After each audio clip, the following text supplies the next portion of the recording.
কবরটা দুনিয়ার মধ্যে রাখা হয়, বলছে পুরো দুনিয়াটা ওই ওজনের কারণে ডেবে যাবে। ও দুনিয়ার জমিনের মানুষ শুনে রেখে দিও, ওই তলোয়ার দিয়ে ওই মাইয়িতকে মারতে থাকে।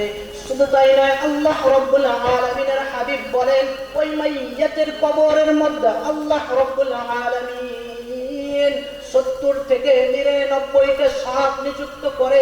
নবী মুহাম্মদুর রাসূলুল্লাহ সাল্লাল্লাহু আলাইহি ওয়াসাল্লাম বলেন, যদি দুনিয়ার মধ্যে কবরের একটা সাপ একবার নিঃশ্বাস ছাড়ে, বলছে পুরো দুনিয়াটা পুড়ে ছাই হয়ে যাবে, কিয়ামত পর্যন্ত কোনো ঘাস জ্বালাবে না।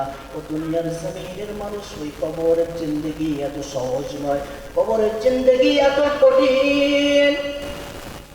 হযরতে আয়েশা সিদ্দিকা রাদিয়াল্লাহু তাআলা আনহা নবী মুহাম্মদুর রাসূলুল্লাহ সাল্লাল্লাহু আলাইহি ওয়াসাল্লামকে জিজ্ঞাসা করলেন, ইয়া রাসূলুল্লাহ, কাল কিয়ামতের ময়দানে, হাশরের ময়দানে যখন সমস্ত মানুষ উলঙ্গ আর খালি পায়ে উঠবে, ও দুনিয়ার জমিনের মানুষ শুনে রেখে দিও, এই মুহাম্মদুর রাসূলুল্লাহ সাল্লাল্লাহু আলাইহি ওয়াসাল্লামকে জিজ্ঞাসা করলেন, ইয়া রাসূলুল্লাহ,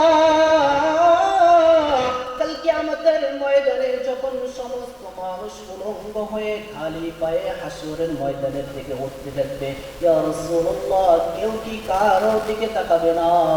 এই মুহাম্মদুর রাসূলুল্লাহ সাল্লাল্লাহু আলাইহি ওয়াসাল্লাম বলেন, ও আয়েশা, তুমি এটা নিয়ে চিন্তায় আছো যে কে কারো দিকে তাকাবে নাকি?